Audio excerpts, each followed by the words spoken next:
Hey, welcome to the program. I'm Motorsports Insider Kurt Hansen. If you think I look familiar, it's because I host the wildly popular and longest running motorsports show on TV. It's called Kurt Hansen's Race Central Television, much like the radio show, the longest running motorsports radio show in the country on ESPN Radio. Every Friday from 3 to 5, it's The Drive on ESPN Denver, AM 1600. And, of course, easily found at racecentralmedia.com. Hey, welcome to the program. My terrific producer, Syd the Kid, produces the radio show every Friday. Does a great job. She's also my TV co-host, and she's also producing, but she's behind the camera this week as we kick off episode number one. Hey, count it, number one of our audio-visual podcast. So a little bit of history about me, if you don't know.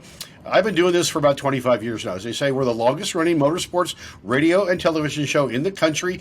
We've been the host for, very popular series like Aussie V8 Supercars, World Rally Championship. Race Central TV is basically a collage of all the coolest motorsports stuff in the whole wide world, which is why wherever you're watching me right now, on anywhere you get your podcast or at racecentralmedia.com, check your local listings for times and stations in your market, or you can watch us right here at racecentralmedia.com. So, a little history about me.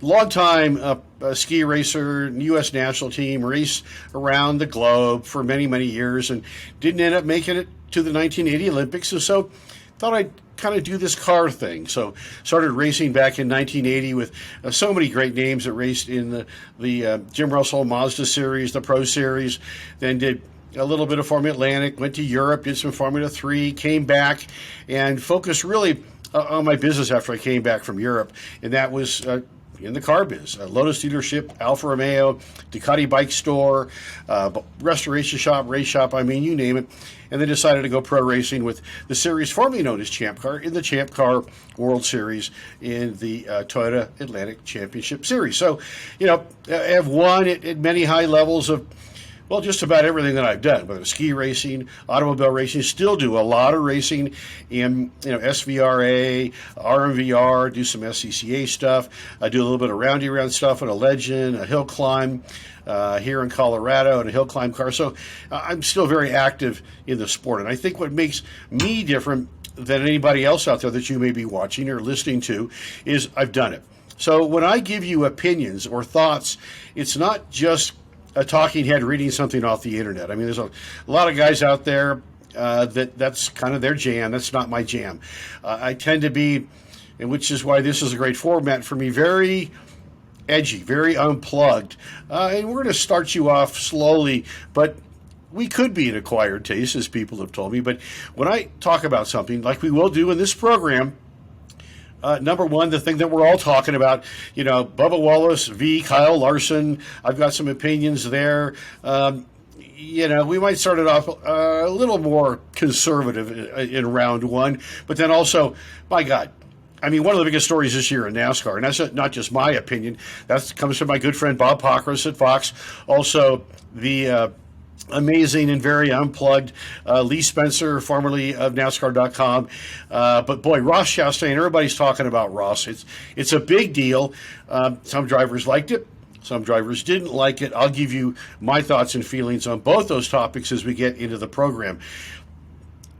World of Outlaws. Let me just start there for a second. I did some BCRA wing midget stuff back in the early 80s in California. The Bay Cities Racing Series, the longest sanctioned, I believe, dirt track racing series in America, BCRA.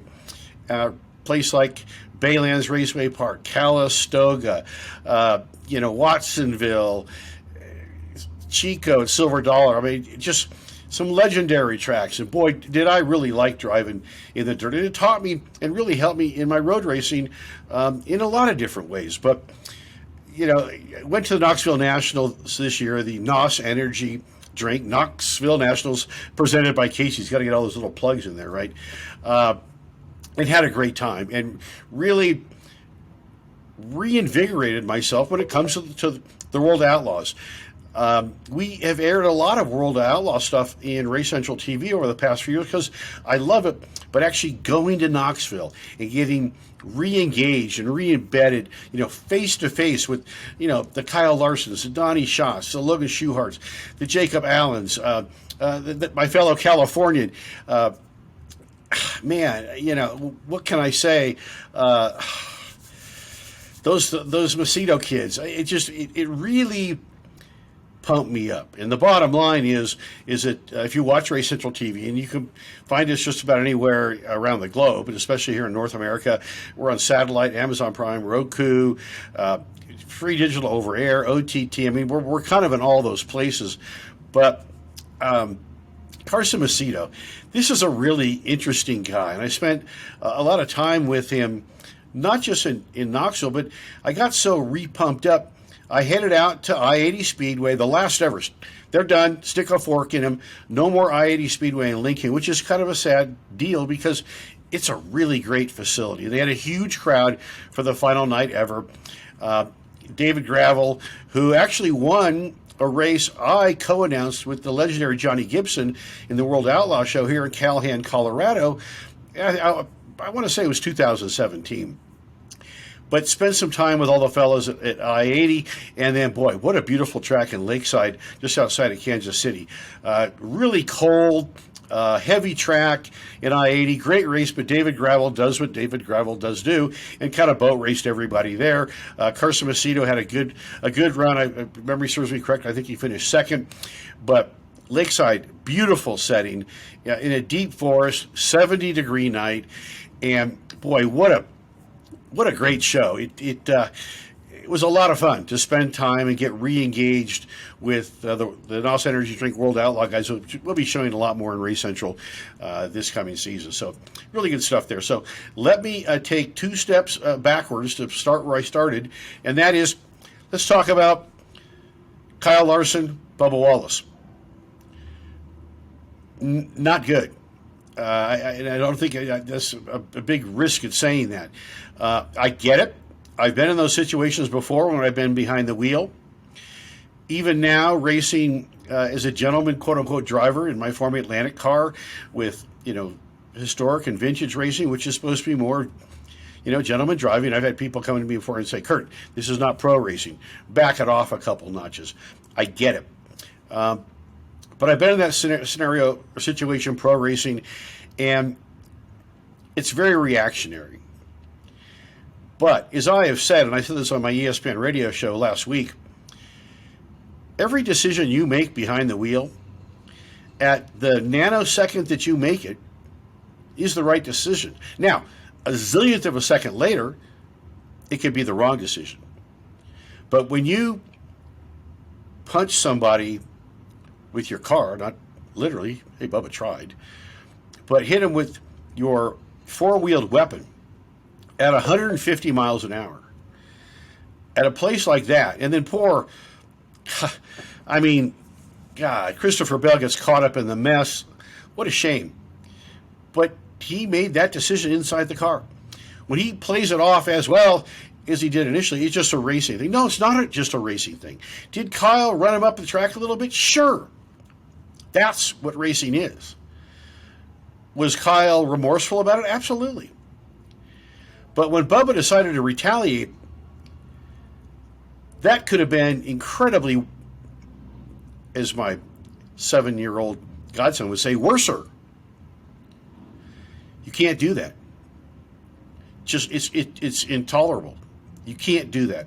It's just really lucky that more people weren't caught up in it and more people didn't get hurt. But the way politics are now in the world of motorsports, and not just world of motorsports, but generally, there are very fine lines that have to be walked and watched. One race for Bubba, he got lucky. He got very, very lucky. If the incident had been worse, who knows what could have happened. But one race, I think, is pretty light.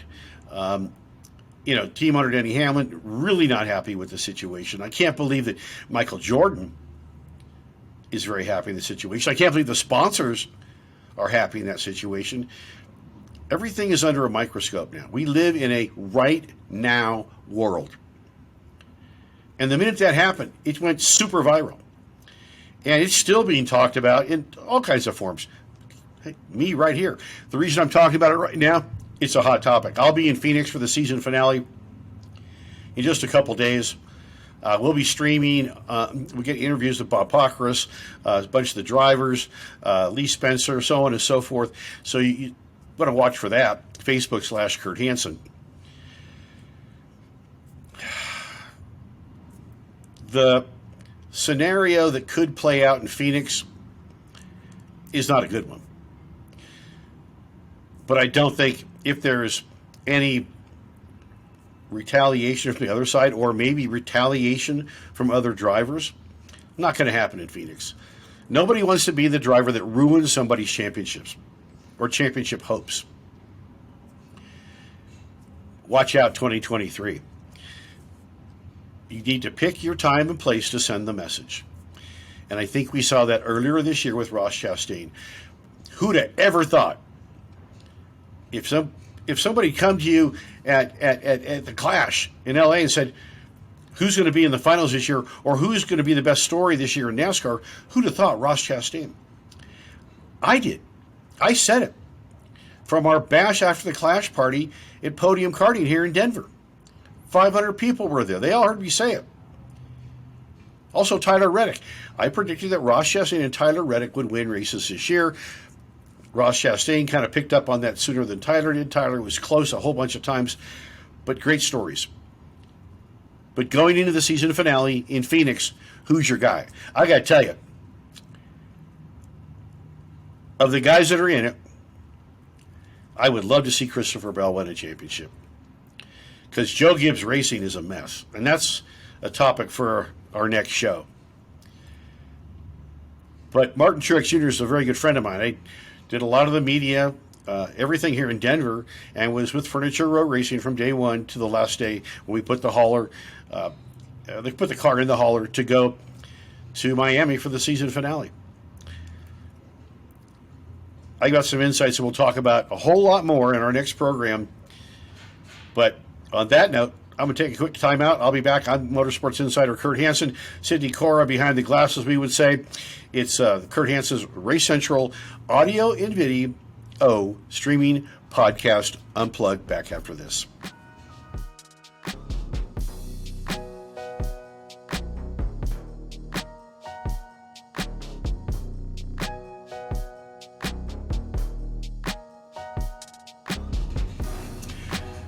Welcome back to the program. Hey, welcome to Kurt Hansen's Race Central TV, sort of, podcast, audio, video podcast. And just a little reset for maybe someone that's just joining the program.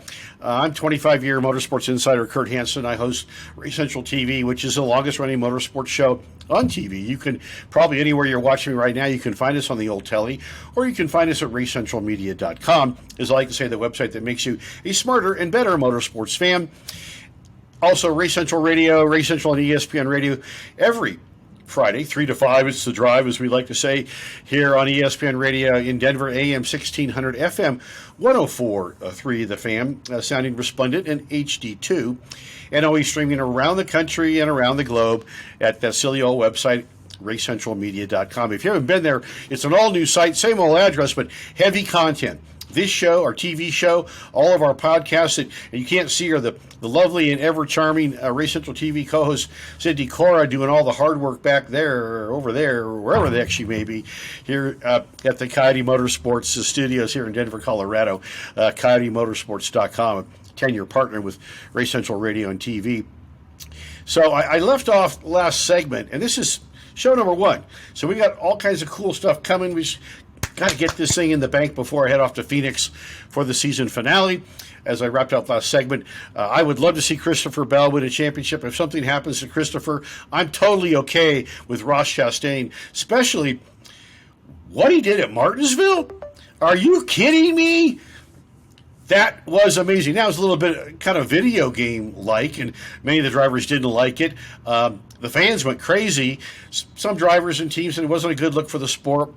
I see both sides. Again, having been a very high-level professional driver and still do a lot of racing, hill climb, Legends, Formula Atlantic, in SVRA and SCCA. I mean, you name it, I still drive it. I see both sides. Now, if NASCAR is going to let the boys have at it, maybe a little bit too much this season, dial it back a little bit. And I'm not going to go back through that again. They didn't really send a message with a one-race suspension to Bubba Wallace. That's no bueno. But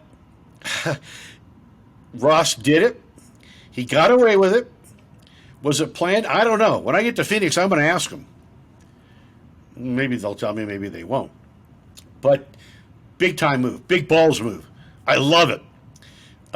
And many drivers said they thought about it before, but never had the cojones to do it. Well, maybe. I mean, Kyle Larson is a total badass in a sprint car. And I said for years, he likes to get up there and rim ride in NASCAR. It caught him out a couple times with Chip Ganassi. When I was with Furniture Row, the 78 car, the 2017 championship, one of the drivers I was most concerned about was Kyle Larson, because the guy, he raced NASCAR like it was a sprint car, but he liked to get up against the wall, and sometimes it caught him out. Car get a little loose, he'd rub a fender, race over. That's what happened to him. I want to say in 17, when he was coming down to the end of the season and was right there, I think that's exactly what happened. I don't remember when. It's it's too many brain cells ago. But there's been a lot of great things happen in Martinsville, and some stuff that's not so good. But I'll tell you this: it sure got everybody talking. Everybody's talking NASCAR, and that's kind of cool. Rising tides raise all ships, and it's been a very good year. Indy Car, good year on TV. Formula One, nutso. I mean, the pandemic was a bad thing. Netflix, Drive to Survive was a very good thing. I can't wait to see the NTT IndyCar series and version of Drive to Survive, because they're working on it right now. There's a couple projects in the works, as they like to say. But it's been a good year for TV numbers. NHRA up, sports cars up, NASCAR up, IndyCar up, Formula One through the roof. Been a good year. Been a great year for Race Central TV and Race Central Radio. Will NASCAR put a kibosh on another Martinsville-type move? There's only two places you can do that. Bristol and Martinsville. And Bristol just might be too narrow. He got away with it. He got himself in the championship finale. It's only four. Count it. 4 people left. And he was out. He was out if he doesn't make that move. I liked it. I don't know. What can I tell you? Since I'm talking about Formula One, and I'm a huge Formula One fan, being an open-wheel guy for so long, spending a year in Formula 3 in 1983, my God. People watching this probably right now are going, what? 83? This guy must be old. I'm not that old. But what a season. I mean, a lot of controversy last year. Sebastian Vettel wins the championship. The Red Bull v. Mercedes wars continue on, not just on the racetrack, but also politically behind the. I mean, everybody in the paddocks walked around in Formula One with a knife in their back pocket. That's what it's all about. It's why some drivers like Romain Grosjean, after his horrific crash and fire, loves coming to IndyCar series. It's not quite so backstabbing, in his own words. He did just recently say, too, ironically, as if he wasn't the funniest man in Formula One for a long time, and then along came Lando Norris, and they were teammates, and they were a bunch of hucksters. Daniel Ricciardo, I like to say, where there's fire, there's smoke. Some people say it's backwards. Could Ricciardo come to IndyCar? I don't know. Haven't dug in to my muzzles and my minions yet on that topic. He would be a great fit for IndyCar, though. He's a hoot. The young drivers, the young crop in NASCAR and IndyCar, it's great stuff. I'd love to see him come. Let me get back to Formula One. So Vettel wins the second championship. It was decided long before it was decided. But the resurgence of Red Bull, could Red Bull go on that kind of run? Did I say Sebastian Vettel? I meant Max the Axe Verstappen. I did say Vettel. Freudian slip. Maybe because, oh, by the way, Sebastian Vettel won a whole bunch of championships for Red Bull, and nobody touched him for what seemed like forever. Sorry, I'll catch up. Max the Axe Verstappen, 2 championships back-to-back. Mercedes-Benz off year, I don't know. Lewis Hamilton off year, I don't know. When the biggest topic out of Lewis Hamilton's mouth is, my piercings will stay and new tattoos. And then I bought into the Denver Broncos because I love the Denver Broncos. Malarkey. He's a businessman. He saw an opportunity. You know, I did a lot of national and Denver radio when that happened, and these Denver muzzles are like, oh, yeah, he loves Colorado. He lives here. I mean, he didn't live here. Got a house in Aspen. Big deal. Or Vail, or whatever those bougie ski resorts that I go to all the time. Then he goes to the Chargers game and watches his team get spanked. He's a businessman. He's got a vegan hamburger franchise. It's all over Europe and wildly popular.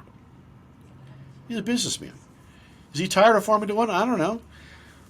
But I've got inside information and stuff we're going to talk about in the next podcast, audio and visual, by the way, that's going to blow your mind. Because I will give you the real story. See, I'm not paid by any of these series to do this stuff. The Motorsports Media Group is my company. I started it 20 years ago. I can give you the real story, the real opinions.